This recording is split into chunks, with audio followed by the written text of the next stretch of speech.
It was a cold Tuesday evening in Seoul, when the rain began to fall in thin silver sheets across the city's glittering skyline. If you believe in kindness, second chances, and the power of small moments to change lives, please like, comment, share, and subscribe to Kindness True Stories. Also, tell us in the comments where in the world are you watching from. The restaurant was one of those upscale places where the menus had no prices and the waitstaff wore pressed black uniforms with white gloves. It was the kind of place where money spoke louder than manners. And unfortunately for everyone inside that night, one particular young man had far too much of the former and absolutely none of the latter. His name was Jae-won Han, 23 years old, the only son of billionaire construction mogul Chairman Han Do-sik, and he carried himself like the world owed him something it hadn't yet paid. He had arrived that evening with 3 friends, all of them loud, all of them careless, ordering the most expensive bottles on the menu and treating the staff like furniture. Their waitress was a young woman named Soo-yeon, 26, working double shifts to pay for her mother's hospital bills. She had a warm smile she kept fixed on her face, no matter what was said to her, because she needed this job, and losing her temper was a luxury she simply could not afford. She had been navigating the table carefully all night, absorbing the rude comments, the dismissive waves, the sneering laughter, saying nothing, just doing her job with grace and quiet dignity. Then came the moment that changed everything. As Soo-yeon leaned across to refill a water glass, Jae-won deliberately reached out and knocked the full pot of freshly brewed hot coffee from her hands, sending it cascading directly onto her arm and side. She gasped sharply, the burn immediate and searing, her uniform soaking through with scalding liquid as she struggled not to cry out. Jae-won laughed. His friends laughed.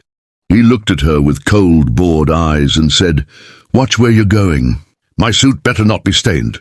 Soo-yeon stood trembling, biting her lip, tears threatening to spill as she quietly excused herself.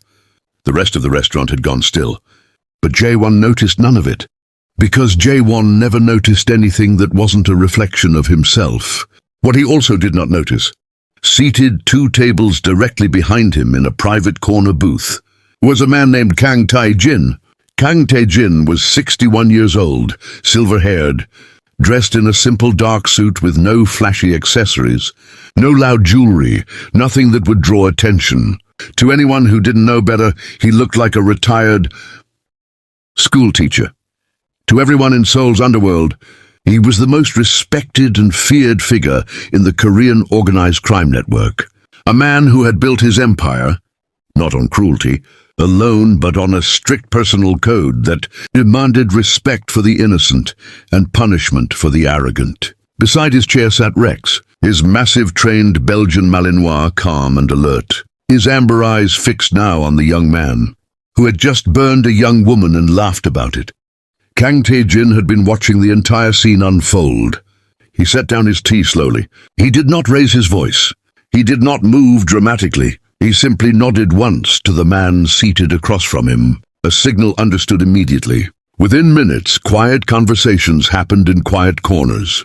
By the time Jae-won Han called for his bill, swaggering with the confidence of someone who believed consequence was a thing that happened to other people, the manager approached the table. Pale-faced, visibly shaking, the manager informed Jae-won that his card had been declined. All 3 of his backup cards followed. Confused and humiliated, Jae-won demanded to call his father. His phone had no signal. His friends suddenly found their own cards not working either. The atmosphere in the restaurant had shifted entirely. Staff stood straighter. No one rushed to accommodate him anymore. Kang Tae-jin rose from his booth, Rex moving silently at his heel, and walked past Jae-won's table without a single glance in his direction, as though the young man were invisible. But he stopped at Soo-yeon, who was standing near the service door with a bandage now wrapped around her arm. Composed but clearly in pain, he reached into his jacket, placed a thick envelope in her hands, and said quietly, "For your mother's treatment. You have a dignity that money cannot buy and arrogance cannot touch. Don't ever let anyone make you feel otherwise." Soo-yeon stared at him, speechless, tears finally falling freely. She didn't know who he was. She only knew that in her worst moment, a stranger had seen her.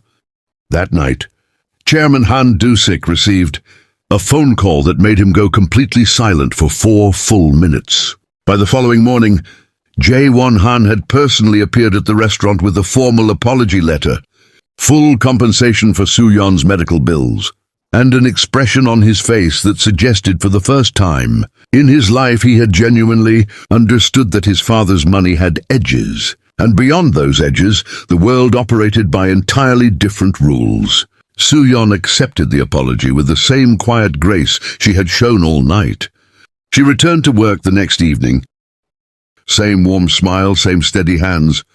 The difference was that this time, every single person in that restaurant treated her like the remarkable human being she had always been. Kindness costs nothing. Arrogance, it turns out, costs everything. If this story moved you, please like, share, and subscribe to our channel Kindness True Stories, where every story reminds us that dignity, compassion, and quiet strength will always outlast cruelty and pride. Your support means the world to us.